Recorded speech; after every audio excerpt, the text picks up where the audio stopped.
This is Colin over here. He's a neighborhood cat, but a real sweetheart. He likes to hang out in this garden. So I think one of the reasons we don't have a rat problem. So thanks for that, Colin. Yeah. So a lot of folks have a tough time growing vegetables in the Texas heat, and really the key is to select varieties that are going to work for you. So cucumbers, for instance, are notoriously difficult because once it heats up, even if they keep growing, they don't taste very good.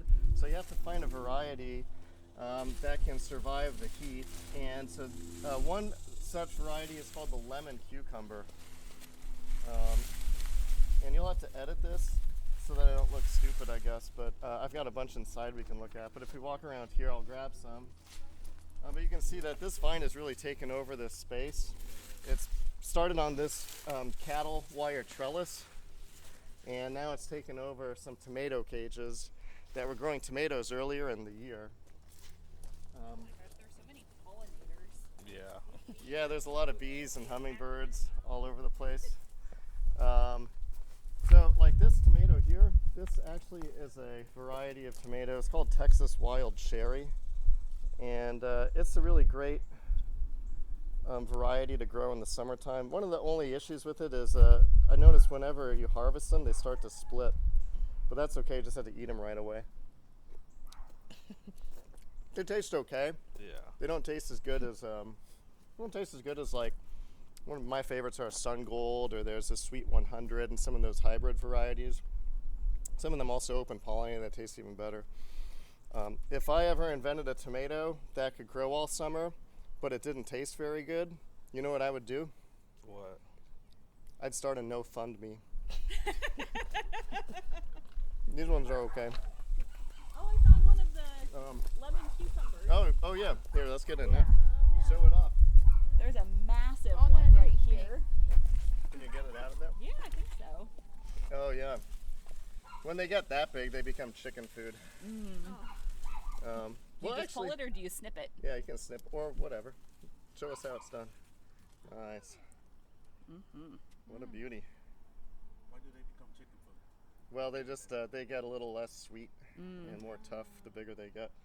But yeah, let's see if we can. So how do you know when they are ready? When they're ready, I like to pick those as soon as they start turning yellow Okay. on the outside. They'll start off green. You can eat them green too. They're pretty good. So you can see also another, actually a great crop to grow in Texas in the summertime are melons. So I don't know if you can there see they these guys down here. These melons, this is a variety called Aspire that the seeds I used came from Wilhite Seed Company, which is in Poolville, Texas, just west of Fort Worth. So I think, finding any kind of local seed grower and seed seller and working with what's in their catalog is going to help ensure that you've got varieties that are well adapted to the local conditions. The other thing that is really helpful in the summertime here is to set up drip irrigation in your garden beds. It's a pretty easy project, actually. You can connect drip irrigation to an existing hose bib or hose faucet, or you can plumb it into an existing irrigation system like lawn sprinklers. The reason why this is really important is because it allows you to water directly down into the root zone of the plants rather than having to spray, particularly when the plants get really big like this. You can see just from like the big rainstorms the other day that we had, you get fungal infections and other diseases if the foliage stays really wet when it's humid, and that will kill your plant, particularly plants like tomatoes and the springtime crops that are more susceptible to the summer heat. So, Mike, would you say that this is sort of a milpa? Like, like you're growing three different kinds of.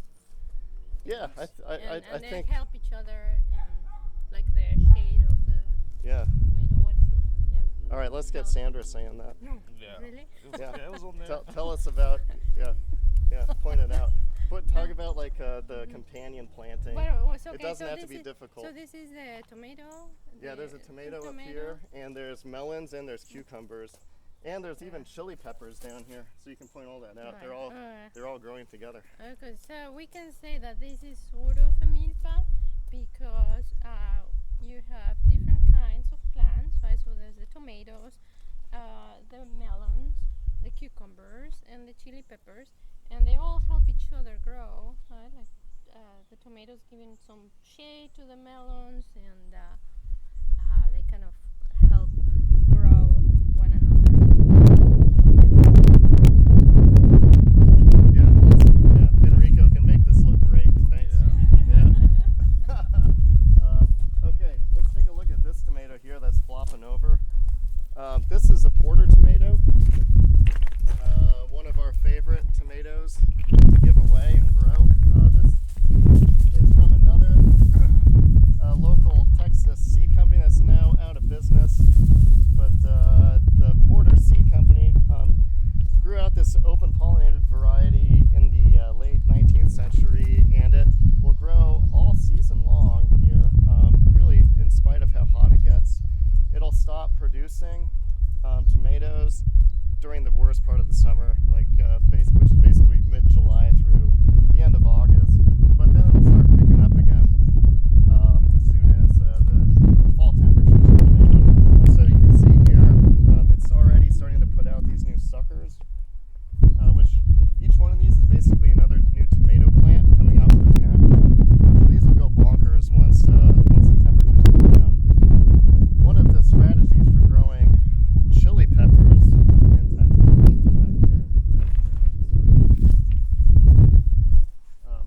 Okay. One of the keys for growing chilies in North Texas is you want to focus on growing the plants during the heat of the summer rather than the fruit. Chilies and tomatoes, neither of those plants will set fruit when the overnight low temperatures are higher than about 75 or 76 degrees. So it's not so much the daytime heat that affects production, but it's the nighttime heat, if that makes any sense, the fact that it doesn't cool down. The reason why is that it just affects the hormones that regulate the plant's reproduction and pollination. So the good news is if you can just keep your chili plants growing over the summer when it's hot by giving them adequate water and nutrition, then as soon as temperatures cool down in September, by October, November, you're getting just tons and tons and tons of fruit up until the first frost, which here in Denton is the middle of November. Am I being too boring? No. Okay. Okay. I probably got like 10 clips already. All right. Here's a jalapeno. This is what they look like when they get super hot. They get this, you've probably seen this before, these wrinkly things. You can tell this is a hot one. It's called corking. Yeah, and I tried to draw this for animations for the hot sauce recipe. Oh, sweet. Yeah. Oh, that's awesome. Well, here, Enrico. Chilies.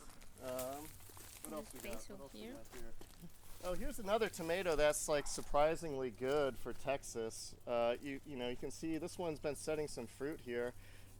Typically, the only ones that can like survive the summer heat are cherry tomatoes and the sort of smaller ones, like the porter tomato that I really like. That's a small one. This one will get pretty big if the conditions are right, and then it also seems like it's still setting fruit. They're just getting smaller during the summer heat. The name of this variety is Lemon Boy, and it turns yellow. And it's taken me a while to try it out, but it's always for sale at local nurseries, so you can just buy it in transplants. In fact, that's what these are. This is a tomato I did not plant from seed. I just grabbed some transplants at the local farm store. And it's doing pretty well. It doesn't look like it. It's suffering, but it's actually doing pretty well because all the other tomatoes that I planted earlier I pulled out of the ground already. Yeah. What is this? Or is it So this is another kind of a cowpea. The other day we featured clay cowpeas, which is an East Texas heirloom. This is another Texas heirloom called the purple whole pea. And when they are fresh and ready to pick, these ones turn purple, so they're actually pretty easy to. So just like the mean beans? Or? Yeah, just like the mean bean, just a different variety. You can see how they look like this.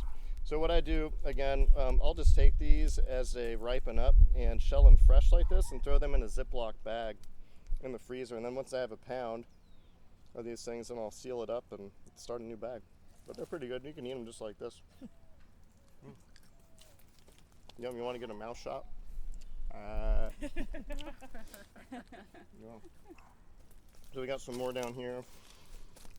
One of my favorite things about this purple hull pea is that wasps really like to sting these things right around the flower. They sting them and it creates, for whatever reason, what's called an extrafloral nectary, or an EFN, where basically the wasp can get a nice sweet little treat from like drinking a non-floral nectary that is a reaction that the plant has whenever it gets stung by a wasp. So why is this the case? Because wasps also like to feed on the different bean aphids and other insects that attack the plant. And so I guess it's like an evolutionary mechanism where, you know, the wasps are attracted to these beans, and the beans are attracted to the wasps. So it's a symbiosis. I've got some other video of that actually that we could splice into. I'll send to you. Am I like getting crazy, or do I feel like water coming from somewhere? Yeah. Like, Oh, I feel it. you You feel feel it it? Yeah, it too? just dripped through my nose. Yeah. You know what that's called? What? It's called honeydew. The rocío, I think it's called. Oh, in Spanish. yeah. It's like the morning water, or what? Yeah, no. Or no? It's actually insect poop from aphids that's dripping on you. So, you know, most trees around here in the heat of the summer, they start getting stressed out from drought. I mean, this is a black willow tree. That's a real water-hungry tree. And it's growing right here in this area that collects rainwater as well as irrigation runoff from the garden. So it's getting plenty of water, and yet it's been, you know, over 100 degrees, and it's just, you know, it doesn't like it, and so it's prone to insect infestation. You know, what a lot of folks will see this same stuff, this aphid poop basically, on your car, all that sticky stuff that'll be like on your windshield after you park under a tree in the middle of the summer. Yeah, it's Yeah, I insect thought that poop. was just sap. So it is insect poop. It's insect poop, yep, coming Is it off good you. for your skin? Yeah, it's good for your skin. Yeah, yeah. So what people will do, they will, if you want to get rid of that, you can treat your tree with a systemic insecticide. Imidacloprid is the brand, or not the brand name, but the whatever. Maybe it is a brand name. And that's basically a pesticide that is a soil drench. So you mix it in a big bucket and you drench it all around the root zone, and then the roots will suck it up. And then what that does, it's a neonicotinoid. It's a type of like a synthetic nicotine. And when any kind of insect eats the plant after it's been inoculated with this, the insect will die. So if you want to get rid of that sticky crap, you can treat your tree with that poison. It's illegal a lot of places, not in Texas, but because it kills all kinds of insects. So it's what we call a non-selective insecticide. So any you know, so this includes pollinators and bees and stuff like that that might be attracted to a flower. I guess I'll quit my political soapbox about that. But that anyway, that's why I don't mind having a little bit of insect poop. It just goes with the territory of having other insects. Yeah. Well, you can totally feel it so much. You know, it's like, Yeah. it's like, Yeah, just coming down a little yeah, bit. Okay, I'm finna pause the not pause, but So another great, perfect solution for the summer heat in Texas is to grow okra. I also thought it might be a good place to conceal your cannabis patch because of the sort of similarities. But if you can get in here, you can sort of see. Here's a little baby okra forming. They form up the center. They're really easy to harvest. You just come in with your snippers and pick them. This one's just getting big enough now to the point where it's going to start producing, and you'll be getting a pound or plus okra a week from each one of these plants that you plant. It's also got really beautiful flowers. In fact, here's a little baby okra. Bosma, Annette, someone want to come and snip? All right, here, if we can get the, see it's right in there. Let's get Bosma.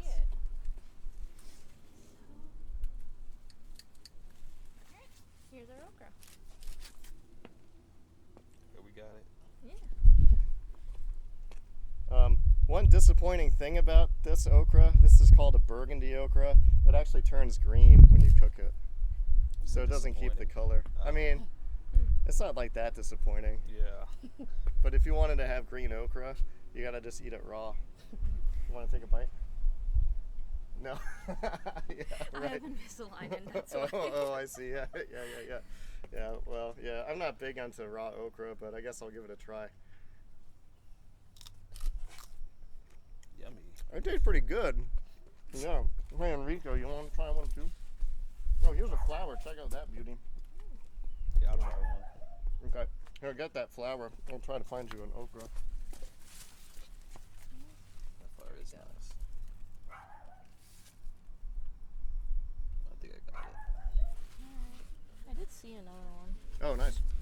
A lot of people don't realize that okra is related to hibiscus, as well as cotton. They're all mallow plants. I mean, they're related in the sense that, you know, like Carl Linnaeus and all of the biologists who came after him who tried to organize and categorize all of life on Earth based on their reproductive parts. I guess They it all is. decided that the flowers of hibiscus, okras, and cottons all look the same. So they're all organized into the genus Malvaceae or whatever, genus, family, something like that. Yeah, I can't find another one. Oh, it's fine. Sorry. I was, Oh yeah, I thought I saw one over here, a little baby one. They're pretty good actually if they're fresh like this. They're tasty. Come on, okra. Yeah. You can eat the flowers also, kind of like a hibiscus. Oh, here's a little baby one. Give us a baby okra. Sacrifice the baby okra. Yeah. Here we go. Hibiscus and red potato tomatoes.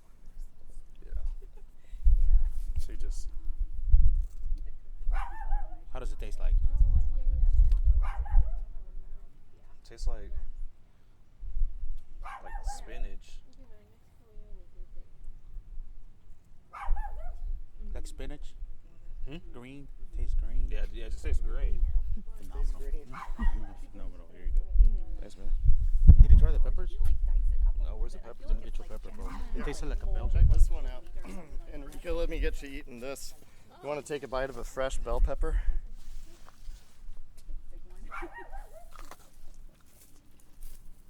Yeah, that's fresh. Nice. This is Yeah, sweet. I'm gonna keep this. Yeah, yum. Did you try this one? It's not Oh spicy. yeah, jalapeno. It- That's the one that the ones I tried weren't spicy. It was sweet. Annette, you want to try it? She already I did. already ate one. Oh, you Yeah, did? the Okay, tip, but nice. the tip was not spicy. The seeds were a little bit. Yeah. Well, you went for it. You said it's not spicy. I didn't. Is it spicy? you were getting nervous. It's but not then- too spicy right now. It's sweet, right? Yeah. It's almost like candy. It tastes like an apple. Dr. Weiss, have you ever candied those? Like Yeah, that's great. Yeah. Caramelized or what? No. candy? You like Or- pickle Oh, with pickle. sugar and stuff like that. Yeah, it's It's pretty like yummy. candy, Yeah. Yeah. Here, let's come this way. I So got other stuff to simple. show off. It's, let me get started. I'll go with you. Okay. I got it. What are these? Maybe you could do like a walkthrough.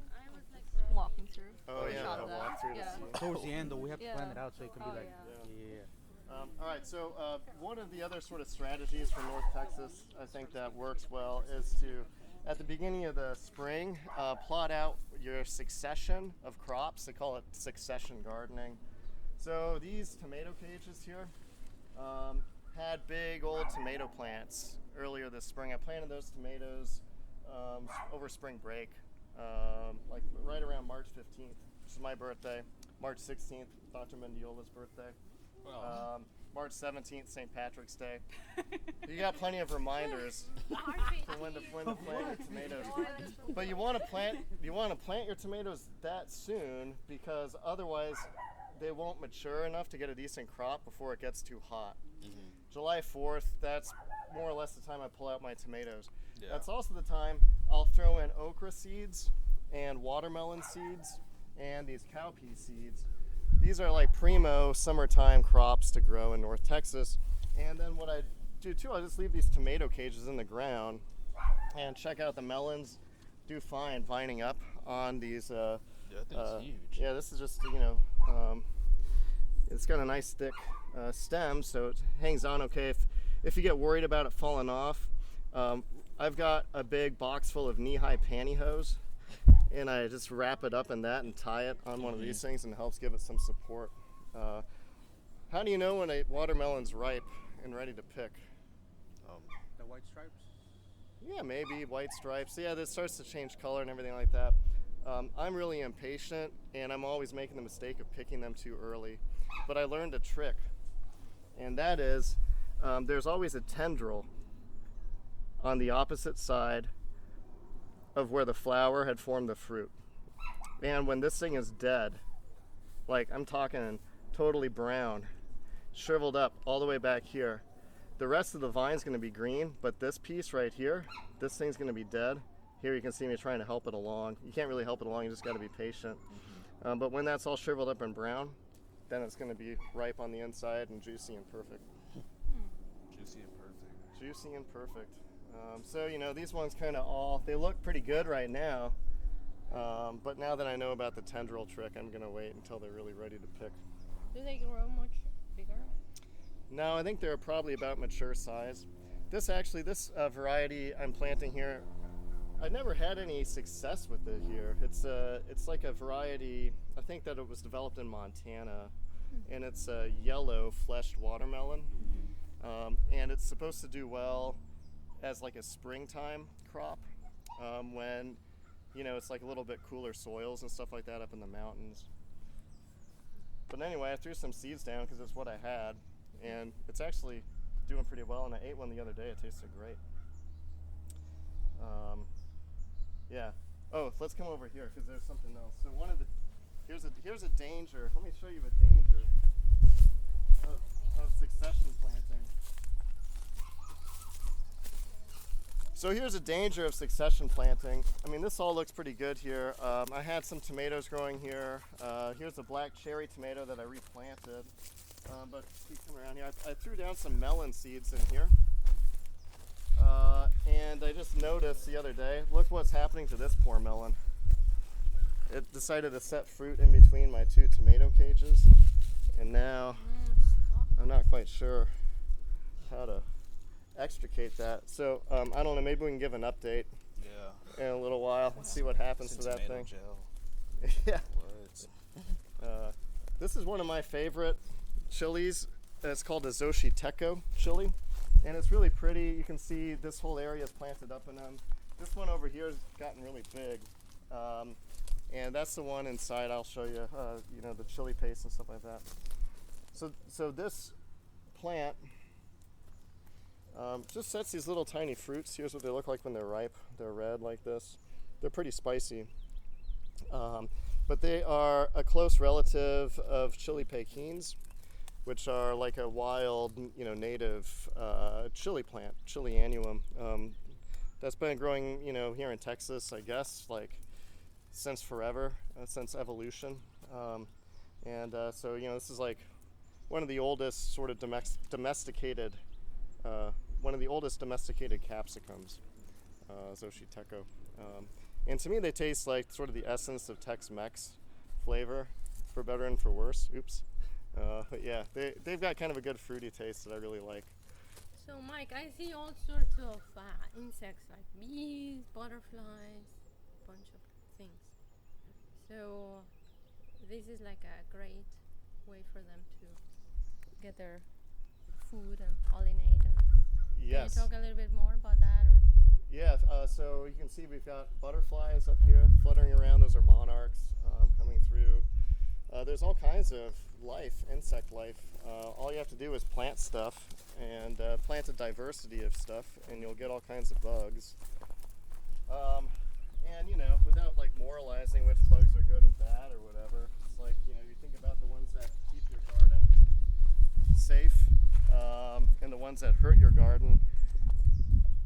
You get enough diversity of biomass, and it's almost like you don't have to do any kind of spraying or any kind of like intervention. Like, you know, this garden here hasn't seen any kinds of insecticides. You know, I haven't really had any kinds of trouble with the usual garden pests, leaf-footed bugs or aphids or anything like that. And I think part of it is because you get enough different insects here, and then you sort of start to develop an intact insect ecology, where, not to sound too naive, not like the Lion King or something, but it's kind of like nature's a little bit more in balance here than it would be if this was just the front yard of St. Augustine grass that was getting hit with insecticide and artificial fertilizer all the time. There's another monarch over here.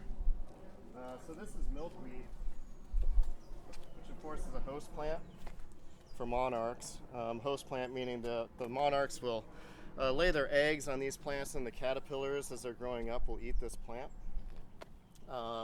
But this time of year, it's also a good place to get nectar for not just monarchs and other traveling butterflies, but all kinds of pollinators and other kinds of insects.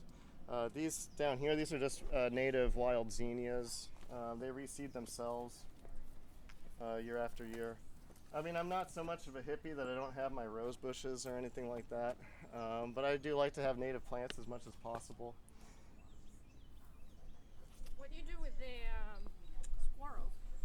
Because they like to eat stuff. I think for the squirrels, I have Colin.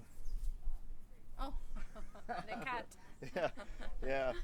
But I haven't had that much trouble with squirrels. People often complain about how the last time they grew tomatoes, the squirrels got them all. I think you just didn't plant enough tomatoes. Just plant more tomatoes. There is a quality to quantity when it comes to your garden patch. Yeah, 'cause my cousin was crying about the birds eating her stuff. Oh yeah, the birds. Yeah. I mean, it happens. I'm not gonna lie, it does happen. But you'll still get plenty to eat yourself if you plant enough.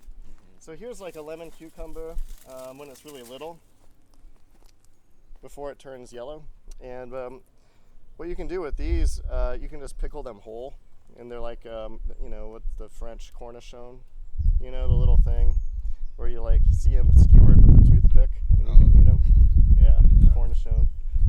Or you can eat these raw too. But the other thing, these lemon cucumbers, they've got a lot of these little spines on them, which I find not all that appetizing, but you can just kind of rub them off like that. All right, should we get another power shot of raw veg? Yummy. Yum. Pretty good. I eat the vine too. Followed up with a Zoshi Teco. Yummy. Room for dessert. Oh man, that's spicy. Okay. Oh yeah, so one last thing, and then we can head inside and cut some stuff up. Oh, can I borrow the printers real fast? Here's another segment. Let me finish my bite. Yeah, exactly. Go outside with jars of soapy water and pick all the potatoes. All right, so pruning roses is something that my mom taught me how to do. And it can be as easy or as hard as you want it to be. I like easy. So the easiest way to prune it, you find one of these dead rose petals or rose flowers here. What you want to do, you can just prune it back to the first 5-leaf cluster right here. See how this one's 3 leaves? Don't cut it there, cut it here, back at the 5 one. Boom, like that. So don't ask me how that works. It's just a family tradition. Yeah, when you're pruning roses, the easiest way to do it, see, find the rose you want to prune off there, and then go back until you find the first cluster of 5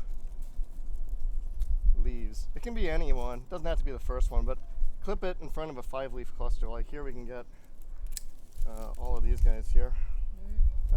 And if you do that periodically throughout the summer, you can keep your roses reblooming because they'll stop sending nutrients. The plant will stop sending nutrients to set the fruit. Yeah. The other thing, if you do want to set the fruit, particularly one of these hybrid tea roses, like this one is Julie Andrews, is a cultivar, they'll make really big rose hips, which is the fruit that forms right here. Roses actually are basically an apple. So they're like little teeny tiny apples. And so this is what you can use to make rose jelly or teas and stuff like that. So this is actually an edible plant. But yeah, real easy to prune these suckers back. Just find a leaf cluster like that. You might want to wear gloves, otherwise it'll get ripped up like me. Yeah, just happens. Oh, here's another technique that I like that I call composting in place. This is like, you know, farmers work really hard, so it's not fair to call them lazy. But they work hard, so they try to find shortcuts. So compost in place. Just wait for it to another rain. kind of compost here. Do they grow here? The champagne? So the real secret to keeping your plants alive in the summer is to make sure anything that's in a pot gets plenty of champagne. Actually, no, I'm just kidding. What you want to do, hey Colin, oh, don't get this. This is my irrigation disaster I gotta fix. Oh, he likes to drink water from. Yeah. Have